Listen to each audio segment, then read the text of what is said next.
है वो super impose dead load plus live load in दोनों को मिला के 420 पाउंड पर फिट की इंटेंसिटी अप्लाई हो रही है। अब इसके अंदर जो है overall dead weight of the member नहीं है अभी तक। तो ये हमारे पास इंटेंसिटीज और सारी चीज़ें जो है वो डायमेंशंस गिवन थे। कुछ डायमेंशंस जो है वो हमारे पास यहाँ पे गिवन है, कुछ डायमेंशंस जो है वो हम टेबल्स वगैरह में से एक्सट्रैक्ट करते हैं, जो कि टेबल्स अवेलेबल तो नहीं है हमारे पास, लेकिन कोशिश करते हैं कि मैं आपको सारी चीज़ें जो है एक्सप्लेन कर सकूँ। So first of all we have allowable stress data. जो हमें डेटा अवेलेबल है, concrete comparative strength 6000 psi, we are using light weight concrete actually. Ultimate tensile stress या ultimate stress of the pre stressing steel is 270 जो है वो psi हमारे पास available है। Yield stress of the pre stressing steel हमारे पास जो है वो 220,000 psi है। इफेक्टिव प्री स्ट्रेस 150,000 psi, जो कि हमें क्वेश्चन के अंदर ऑलरेडी गिवन है कि effective pre stressing after losses हमें गिवन है क्वेश्चन के अंदर।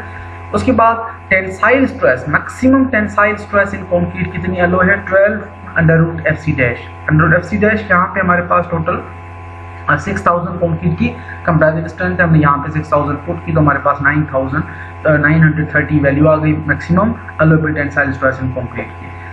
अब यहाँ पे initial concrete strength at time of initial pre stress, sometimes क्या था, ये हमारे पास लेट्स सपोज कि 28 डेज पे हमारी स्ट्रेंथ जो है वो 6000 psi है, लेकिन हमने इनिशियल प्री स्ट्रेसिंग जो है वो 14 डेज के ऊपर कर ली थी, या हमने 15 डेज या 20 डेज के ऊपर कर ली, तो उस वक्त जो हमारी कंक्रीट की स्ट्रेंथ थी वो 4800 psi अवेलेबल है, concrete strength at time of initial pre stress. उसके बाद इनिशियल प्री स्ट्रेसिंग के अंदर हमारे पास कंक्रीट की वजह से जो इनिशियल कंक्रीट की स्ट्रेसेस डेवलप हो रही हैं वो 60% of this initial concrete comparative strength, इसका हमने 60% लिया तो हमारे पास 2880 psi की वैल्यू आ गई। This will be considered the maximum allowable stress in concrete at initial pre stress. Initial pre stress पे कंक्रीट की स्ट्रेंथ इतनी थी, स्ट्रेस जो है वो कंक्रीट इतनी बर्दाश्त कर सकता है 2880 मैक्सिमम अलोएबल स्ट्रेस। उसके बाद हमारे पास मजीद जो डिटेल्स हैं कि अगर आप कंक्रीट के अंदर मैक्सिमम अलोएबल जो है वो कंक्रीट की comparative stress in concrete at service loading आप चेक करते हो तो it will be considered as 45% of concrete comparative strength. तो अब आते हैं सेक्शनल प्रॉपर्टीज के ऊपर। सेक्शनल एंड ज्योमेट्रिकल प्रॉपर्टीज के लिए हम बाकी जो डेटा है वो ज़्यादातर एक्सट्रैक्ट कर रहे होते हैं फ्रॉम द टेबल्स, और जो आपके पास चार्ट्स अवेलेबल होते हैं उनसे। वो आपके इस डिज़ाइन जो हमने चूज़ किया, ये जो हमने सेक्शन चूज़ किया 10LD24, ये जो बुक हम फॉलो कर रहे हैं बाय एडवर्ड नेवी, इस बुक के अंदर ये चार्ट बेसिकली इसके डिटेल्स वगैरह अवेलेबल नहीं है। अब उसके लिए हमें या तो मैनुअल जो है वो परचेज़ करना पड़ेगा, या जो है वो मैं कोशिश करता हूँ कहीं से डाउनलोड करूँ जो आश्टो की स्पेसिफिकेशंस हैं तमाम गर्डर्स और तमाम सेक्शंस के लिए वो, या तो जो है वो मेरी लास्ट टाइम नज़र पड़ी थी जो हमारी ISP की जो लाइब्रेरी है उसके अंदर आई थिंक एक बुक अवेलेबल थी जिसमें मुझे कुछ सेक्शंस नज़र आए थे। मैं अपने कोलीग्स वगैरह से भी डिस्कस करता हूँ कि अगर किसी के पास जो है वो इस तरह की कोई बुक अवेलेबल है तो उसको भी हम फॉलो अप कर लेंगे। अदरवाइज हमारे पास जो डाटा है वो बेसिकली एक्सट्रैक्टेड है ऑलरेडी, उस डाटा को हमने यूटिलाइज करना है, उसको हम डिस्कस करते हैं। फर्स्ट ऑफ ऑल हमने अज्यूम किया कि हमारे पास जो सेक्शन था वो 10LDT24 सेक्शन है, जो कि वैसे हमारे पास 64 फीट ओवरऑल लेंथ है। अगर मैं आइडिया लूँ यहाँ से 10LDT26 से और 64 के पास आके मैं रुकता हूँ, अगर स्पैन लेंथ 64 फीट है तो इसको मैंने कनेक्ट किया इस डेटा के साथ, तो ये हमारा फॉल हो रहा है 108D1 कैटेगरी के अंदर। तो एग्जैक्टली यहीं से हमने कैटेगरी जो चूज़ की, assume that 10-12 inches diameter 7 wire strand या 10-12.7 millimetre dia strand tendons with 108D1 strand pattern are used to prestress the beam. हमने कंसीडर किया कि हम जो बार्स यूज कर रहे हैं वो हमारे पास 10 बार्स हैं टोटल, और 1/2 इंच डायमीटर की 7 वायर स्ट्रैंड हम एज अ प्रीस्ट्रेसिंग यूज कर रहे हैं, जिसका पैटर्न जो है वो 108D1 पैटर्न है। अब इसके अंदर हमने ये चूज किया तो 1/2 इंच डाया जो होता है 7 वायर स्ट्रैंड का, बेसिकली उसका जो एरिया होता है वो 0.153 इंच स्क्वायर एरिया होता है स्टैंडर्ड। उसके बाद हमारे पास 10 टोटल वायर्स हैं, इसको हम मजीद आगे डिस्कस करते हैं।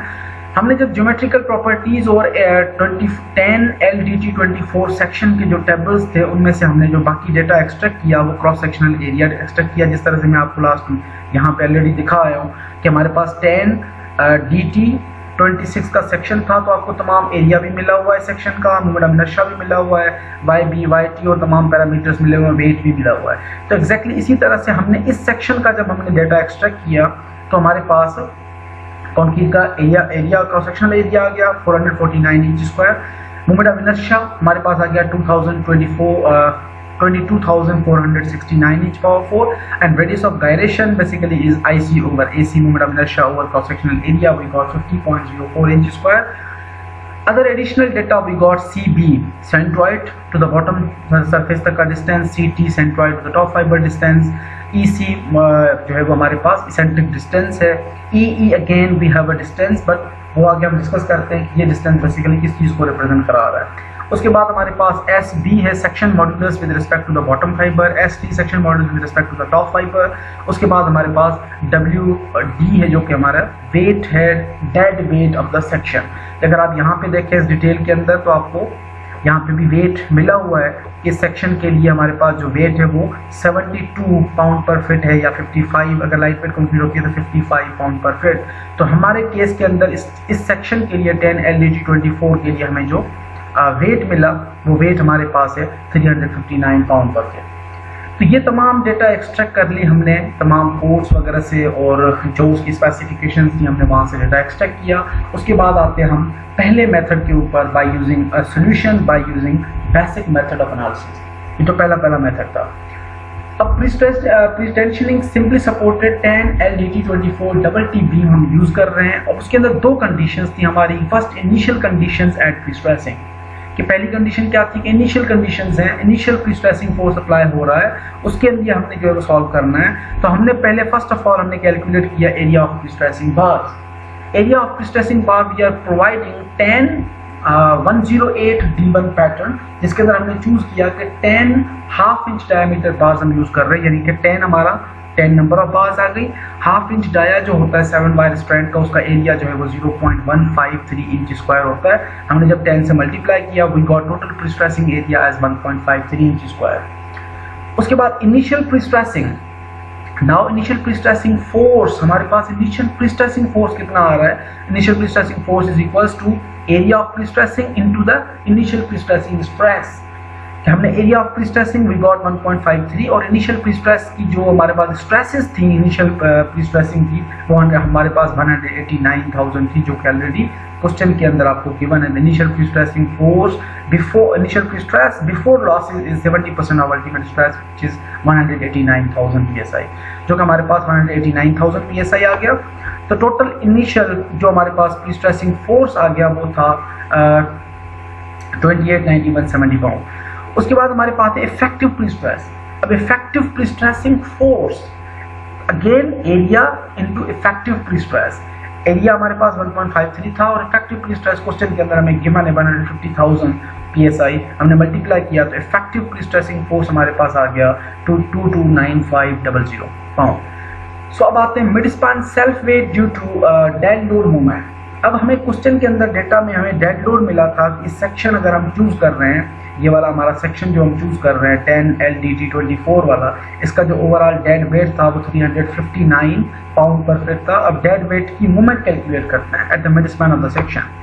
सो dead weight movement is equals to again formula वही WL²/8। W हमारे पास 359 था, L टोटल लेंथ मेंबर की 64 feet, square divide by 8 into 12 is the conversion, we got 22,05695 pound inch. ये हमारे पास डेड वेट मूवमेंट आ गई।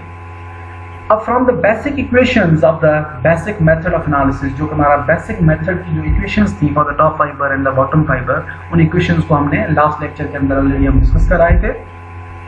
Stresses at top fibre is equals to minus initial prestressing force divide by area 1 minus E centricity centroidal distance up to the top fibre, centre से लेकर top fibre तक का distance divide by R square minus dead weight movement divided by ST basically is the section modulus with respect to the top fibre. अब ये top fibre की बात हो रही है तो अगेन हमारे पास प्री-स्ट्रेसिंग इनिशियल फोर्स आ गया divide by area of the section 1 minus E eccentricity हमारे पास ऑलरेडी यहाँ पे गिवन है, इसेंट्रिसिटी वी हैव 14.77, तो इसेंट्रिसिटी हमारे पास 14.77 आ गई। सेंट्रॉइड CT का डिस्टेंस 6.23 ऑलरेडी हमें यहाँ पे गिवन था, सेंट्रॉइड 6.23 हमने ये वैल्यू पुट की, R square 50.004 minus dead movement जो अभी हमने लास्ट स्लाइड के ऊपर निकाली 22,05696 पाउंड इंच। उसके बाद एस टी हमारे पास अगेन डेटा के अंदर गिवन है कि एस टी 3607 इंच क्यूब। तो ये हमने तमाम वैल्यूज जो है वो इसके अंदर पुट की। तो टॉप फाइबर के अंदर जो स्ट्रेसेस मिली by using basic method of analysis we got, इस फैक्टर की जो वैल्यू आई हमारे पास टोटल वो +540.3 और इस फैक्टर की जो वैल्यू आई वो -611। We got -70 PSI as minus के अंदर, इस वजह से हम इसको कंसिडर कर रहे हैं एज अ कंप्रेशन, यानी कि जो स्ट्रेसेस हैं बेसिकली वो नेगेटिव स्ट्रेसेस हैं, कंप्रेसिव स्ट्रेसेस। उसके बाद आते हैं stresses with respect to the bottom fibre. अब stresses with respect to the bottom fiber is equals to initial prestressing force divide by area 1 + E centric distance, CB is the centroidal distance from the centroid से लेके bottom fiber तक का distance, R square is the radius of gyration plus dead movement divided by SB is the section modulus with respect to the bottom fibre. अब तमाम values हमने जब put किए इस इक्वेशन के अंदर, टोटल जो रिजल्टिंग बॉटम फाइबर के ऊपर स्ट्रेसेस डेवलप हुए वो -4022.1 आ गए इस पूरे कम्युलेटिव फैक्टर के, और यहाँ से जो वैल्यू आई हमारे पास वो +1745 की आ गई। तो टोटल बॉटम फाइबर के अंदर जो स्ट्रेसेस डेवलप हुई वो हुई -2277 PSI, जो कि हमारी अगेन नेगेटिव हैं और कंप्रेसिव स्ट्रेसेस हैं। तो इस वजह से अब ये स्ट्रेसेस बेसिकली ओवरऑल जो कंक्रीट की स्ट्रेसेस हैं उनसे कम होनी चाहिए, should be less than equals to initial जो आपकी कंक्रीट की कंप्रेसिव स्ट्रेसेस है। कंक्रीट की कंप्रेसिव स्ट्रेसेस हमने ऑलरेडी कैलकुलेट की हुई है यहाँ पे कि initial concrete compressive stresses we have 60% of the at the time of prestressing की स्ट्रेंथ वगैरह कंसीडर करके हमने निकाली 2880। इस वैल्यू से जो है वो ये हमारी वैल्यूज कम आनी चाहिए, कम आई हैं, इस वजह से हम इसको कंसीडर कर रहे हैं section is safe, we have to move onward. उसके बाद हम आगे अब आते हैं सेकंड कंडीशन के ऊपर। अब इसके आप डायग्राम भी बना सकते हैं इन स्ट्रेसेस की, आपके पास जो बॉटम फाइबर के अंदर -2277 PSI आ गई, तमाम डेड लोड्स और लाइव लोड्स वगैरह जो भी प्री स्ट्रेसिंग वगैरह कंसीडर करके, जो लेक्चर नंबर 4 के अंदर आपने डायग्राम्स बनाई थी हर इंटेंसिटी के हिसाब से, इस तरह से आप अभी लेक्चर नंबर 7 के अंदर भी हम डिस्कस कर रहे हैं, आप डायग्राम्स भी बना सकते हैं। अब सेकेंड पॉइंट बेसिकली क्या है कि फाइनल कंडीशन